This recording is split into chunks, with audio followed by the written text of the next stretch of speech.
I found this story strange, odd, and of course mysterious, so I wanted to share it with you.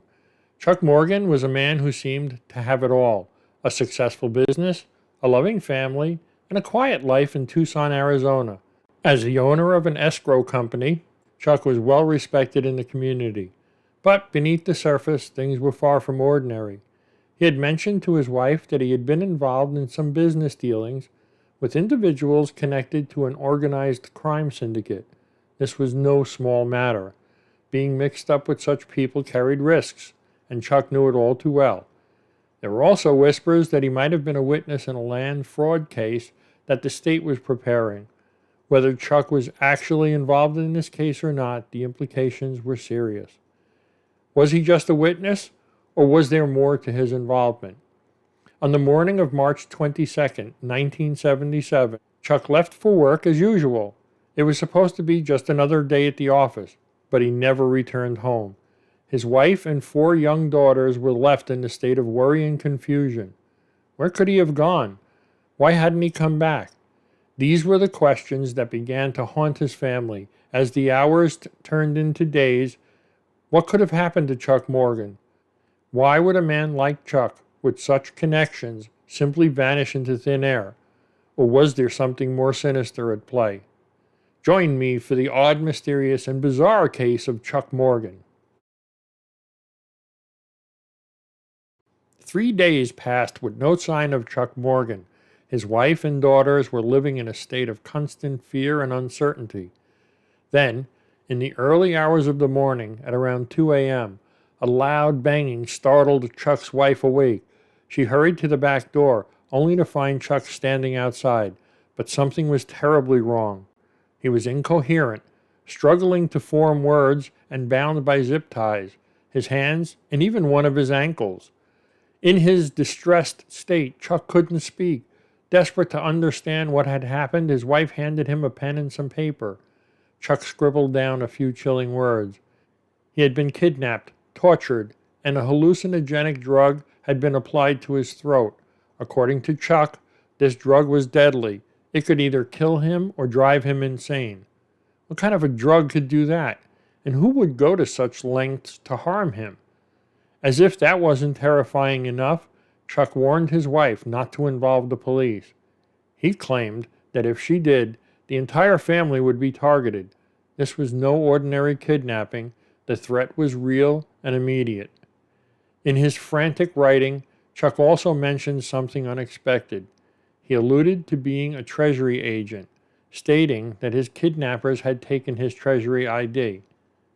But how did Chuck, a seemingly ordinary escrow company owner, become involved with the Treasury Department? Was he really an undercover agent, or was there something else going on? After this harrowing experience, Chuck was never the same. Paranoia took hold of him. He began wearing a bulletproof vest every day, a stark sign of just how frightened he was. He also took measures to protect his daughters, contacting their school and making it clear that no one but him or his wife was to pick them up. Whatever happened during those 3 days had shaken him to the core. Chuck even went so far as to tell his father that if anything happened to him, there was a letter he had written that would explain everything. But this letter, if it ever really existed, was never found. What secrets did it hold, and who, or what, was Chuck really afraid of? 2 months after Chuck Morgan's terrifying ordeal, the tension in his life only deepened. In June of 1977, Chuck disappeared again, leaving his family in a familiar state of dread. For 11 agonizing days, there was no word from him. Then, out of the blue, his wife received a mysterious phone call. The woman on the other end didn't identify herself, but simply said, "Chuck is all right." Ecclesiastes 12:1-8. This cryptic message referenced a passage from the Bible, a passage that speaks of the inevitable approach of death and the return of the spirit to God. This verse reflects on the frailty of life and the finality of death, leaving Chuck's wife with more questions than answers. Why this passage? And who was this woman? Just 2 days later, the worst fears of Chuck's family were confirmed. His body was discovered in the desert, 40 miles outside of Tucson, lying next to his car. He was wearing his bulletproof vest. Yep, the very vest he had started wearing out of fear for his life, but it hadn't protected him this time. Chuck had been shot in the back of the head with his own .357 Magnum, a weapon found next to his body, strangely missing any fingerprints. But that wasn't the only odd detail at the scene. Chuck was also wearing sunglasses that didn't belong to him, and his belt buckle concealed a small knife. These peculiarities only added to the mystery. Why would Chuck, a man so paranoid about his safety, end up dead in such a way? And why the Bible passage? Could it be a clue? Or was it simply meant to taunt those who would try to make sense of his death? The circumstances of Chuck Morgan's death left his family and everyone else who knew him with an unsettling sense of unresolved questions. Who could have done this? And why? And what did Chuck really know that made him such a target? As investigators sifted through the scene where Chuck Morgan's body was found, the details only grew stranger. Among the peculiar items discovered was a $2 bill clipped inside his underwear. This wasn't just any bill. It had Ecclesiastes 12 scrawled on it, with arrows pointing to the numbers 1 and 8 in the serial number. The same Bible passage that had been relayed in the mysterious phone call was now linked to the very money found on Chuck. But that wasn't all. The bill also had 7 Spanish surnames written on it, each beginning with the letters A through G, arranged in alphabetical order. On the reverse side, the signers of the Declaration of Independence were oddly numbered 1 through 7. Adding to the intrigue was a crude map drawn on the bill showing areas between Tucson and the Mexican border. What did all these symbols mean? What was it, some kind of code or a message intended for someone specific? Chuck's car, too, was filled with unsettling discoveries. Inside, authorities found several weapons and a substantial amount of ammunition. As if Chuck had been preparing for a fight or an escape, the car had also been modified in a rather unusual way. It could be unlocked from the fender, suggesting Chuck might have been concerned about needing a quick getaway. A CB radio was also installed, a tool often used for communication in more covert operations. Perhaps the most chilling was the hand-drawn map found in the car, leading directly to the site where Chuck's body was discovered. The map was in his own handwriting, a stark indication that Chuck either knew or anticipated where he would end up. Alongside this map was another baffling item, very bizarre, one of Chuck's teeth, carefully wrapped in a handkerchief. Why would he carry such a thing? What significance could it possibly have? Despite the overwhelming evidence that something sinister had occurred, the investigation took an unexpected turn. The sheriff's department quickly ruled Chuck's death a suicide, a conclusion that seemed at odds with the bizarre and troubling circumstances surrounding the case. The medical examiner, however, wasn't so sure, classifying the death as unsolved. Why would a man who was clearly preparing for some sort of conflict, who had taken extensive measures to protect himself, suddenly take his own life? Or was there more to the story? Something that those in power didn't want uncovered. The questions surrounding Chuck Morgan's death only deepened, leaving his family and the community to wonder, what really happened to Chuck Morgan? Just when it seemed like Chuck Morgan's death couldn't get any stranger, another twist emerged. 2 days after his body was found, a woman calling herself Green Eyes contacted the Pima County Sheriff's Department.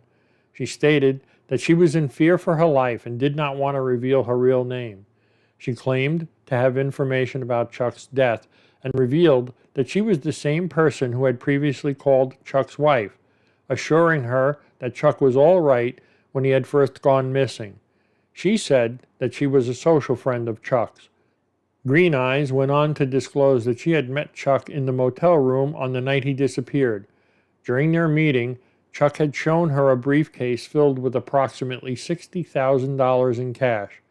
According to her, Chuck believed that this money could buy his way out of a contract hit that had been placed on his life. The details were chilling. Chuck had been trying to negotiate his survival, and the stakes couldn't have been higher. But despite his efforts, Chuck's fate had already been sealed. The situation took another unsettling turn 3 weeks after Chuck's death, when 2 men arrived at his home claiming to be FBI agents. They informed his wife Ruth that they needed to search the premises. What's particularly troubling is that it's unclear whether they ever presented any identification to verify who they were. Chuck's wife later recalled that these supposed agents were not only thorough in their search, but also destructive, leaving her home in disarray. What were they looking for, and why did they resort to such aggressive tactics? These events only deepened the mystery surrounding Chuck Morgan's death. Who was Green Eyes, really, and what was her connection to Chuck? Was the briefcase of cash a genuine attempt by Chuck to save his life? Was there something more to the story? The appearance of the so-called FBI agents further muddied the waters. Were they really from the Bureau, or was this just another layer of deception? Chuck's wife was left with more questions than answers. The strange and secretive nature of the events following Chuck's death suggested that whatever had happened was far from ordinary. Was this the work of organized crime, or were there other more powerful forces at play? The case of Chuck Morgan seems to be filled with more questions than answers, each revelation adding to the perplexing and tragic story. I was able to reach out and speak with the investigative reporter named Don Devereaux, who several years after Chuck Morgan's death took up his story. The information that Mr. Devereaux was able to share with me is quite interesting. Mr. Devereaux, even at the golden age of 90, was able to share some very interesting details around Chuck Morgan's death. First and foremost, Chuck Morgan was murdered. That's a fact. And I'll even share some very interesting details later about how he knows this to be a fact. First, there is the interesting story of Don Devereaux's neighbor, who was murdered execution style in front of his home in what appeared to be a case of mistaken identity on May 14, 1990. Several sources, including other journalists, Israeli intelligence, and even a CIA informant, suggested that the real target was Don Devereaux himself. Mr. Devereaux said that he was not home at the time the murder happened, and believes that it was an obvious hit on his life that was obviously botched. The next year, Mr. Devereaux was contacted by a writer from Virginia, just outside of Washington, D.C., a writer named Danny Casolaro. Casolaro had taken an interest in Chuck's case, and the two agreed to share information. But before Mr. Devereaux could send Casolaro the details he had uncovered, another tragedy struck. Casolaro was found dead on August 10, 1991, when he was found in the bathtub in room 517 of the Sheraton Hotel in Martinsburg, West Virginia. Mr. Devereaux is also certain that Danny Casolaro had been murdered. First, Danny Casolaro carried everything he had gathered on active cases with him, meaning the accordion folder with all of the details of his investigative reports were with him at the time of the, quote, suicide.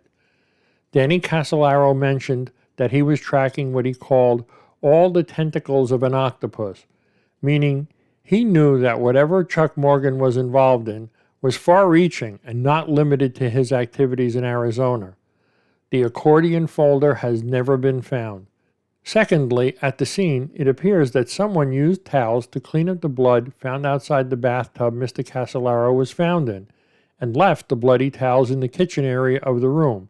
Lastly, one of the room cleaning maids confirmed that she had witnessed someone else leave the room besides Mr. Casolaro. Was this another attempt to silence those getting too close to the truth? Stay tuned to my channel for when I cover the octopus murders and the death of this reporter. The Chuck Morgan case gained further attention when it was featured on Unsolved Mysteries, a popular television show known for delving into unexplained events. The show aired on February 7th and again on June 27th in 1990, and at the time, a producer mentioned, quote, "We received more calls than any other of our shows in history after these shows aired." Mr. Devereaux continued to follow up on any leads that emerged, driven by a determination to uncover the truth. In the process, he claimed to have found evidence that suggested Chuck had been involved in money laundering, a revelation that, if true, could explain the dangerous world Chuck seemed to be navigating. Devereaux even discovered records belonging to Chuck that supported this theory. He mentioned that he knew for certain that Chuck was involved in black market gold trading, as well as real estate transactions that helped mob connections launder money. The 1970s was a wild time in Arizona's financial history, with rampant blind trust activity when an array of lawyers, bankers, accountants, and real estate people found themselves swamped and sometimes in over their heads with a wave of organized crime money which swept into the state. In late 1990, Mr. Devereaux received information from a confidential informant that the killer who shot Mr. Morgan back in 1977 was because Chuck knew too much, and the killer lived in Wilkes-Barre, Pennsylvania, where he returned after the killing, quote, "loaded with money." Mr. Devereaux took out ads in the Wilkes-Barre area asking if there was anyone there who knew something about this murder. Apparently, when the killer was loaded up with alcohol, he would brag about what he'd done. Several tipsters anonymously provided information to Mr. Devereaux about the man. Ultimately, Mr. Devereaux was able to track the man to Tennessee and then ultimately to Sedona, Arizona. He spoke with the man's ex-wife and daughter, who confirmed the allegations. However, since so much time had passed, the Pima County Sheriff's Office had lost all of the evidence and documentation in their files about Mr. Morgan's death. They ultimately requested Mr. Devereaux to share his information with them. Mr. Devereaux even shared with me the name of the street where the alleged hitman resides and said that he sometimes still thinks he should go and return the clip-on sunglasses that he lost at the scene of the crime, because the family gave them to him when the police mistakenly thought they were Chuck Morgan's. Chuck Morgan's wife was emphatic that Chuck never used the clip-ons and those were not his. Mr. Devereaux believes that the killer had the clip-ons in his breast pocket when he reached inside the front window of Chuck Morgan's car. They must have fell out after he had finished taking the briefcase from the back seat with the $60,000 in it. He further said that there was a go-between that picked up the killer at the airport, brought him to meet with Chuck out in the desert, and that person received $10,000, and the killer took the remaining $50,000. Essentially, Chuck Morgan paid for the hit on himself, which was probably ordered by the Bonanno family, because at the time Joe Bonanno lived in Tucson. This is the most disturbing information that Mr. Devereaux shared with me about this story. Apparently, Chuck Morgan was aware that his activities with organized crime was extremely dangerous, and he had amassed a small fortune in the process.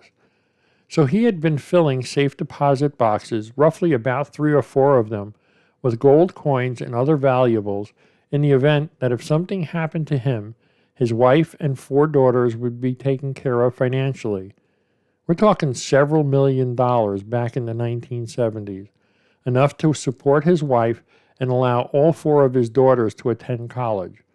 Well, in another seriously amazing mistake by Chuck, he trusted the information to his brother Tom with the instructions that if anything happened to him, he was to make sure that his amassed wealth be given to his wife and children. Well, you may have guessed it. His brother Tom promptly took the fortune, cleaned out Chuck's safe deposit boxes, and kept the money for himself, leaving the widow Ruth and Chuck's 4 daughters to struggle in the aftermath of Chuck's death. Sadly, Ruth Morgan passed away in 2006 from cancer. Mr. Devereaux said that he didn't have the killer's identity confirmed until after Ruth had passed. But he has spoken with at least one of the daughters and shared what he has found out, and I was able to find Chuck's daughter Megan's Facebook page, and I hope she now knows the truth about what happened with her dad. I would like all the surviving family, the daughters and their friends, and I'm sure by now, spouses, to know that you have my utmost sympathy for having Chuck taken from your lives at such a young age. Please know that I hope that by keeping this story alive, that you know that he has not been forgotten. Despite the efforts of people like Don Devereaux and the unwavering belief of Chuck's family, many of the details surrounding his death remain unresolved. The unanswered questions continue to haunt those that seek the truth, leaving one to wonder, what exactly did Chuck Morgan know, and why was it so important to silence him? The mystery of Chuck Morgan's death lingers, a somber reminder of the dark intersections between power, corruption, and the lives caught in their web. Let me close out this video with one last tidbit of strange information. Mr. Devereaux said that Chuck's brother Tom currently lives in Colorado with his new wife and refuses any contact to speak about his brother's death or the incredible wealth bestowed upon him.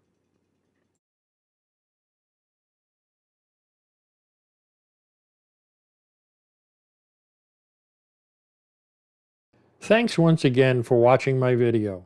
My name is Vince. Would you please consider supporting my channel by either buying me a cup of coffee at the link below, or even treating yourself to some merchandise at my online shop. I truly appreciate your support. If you enjoyed this story, you might also enjoy the story of the mystery of the Springfield 3 disappearance. You'll find that link to the story in the upper right corner of your screen. Thank you.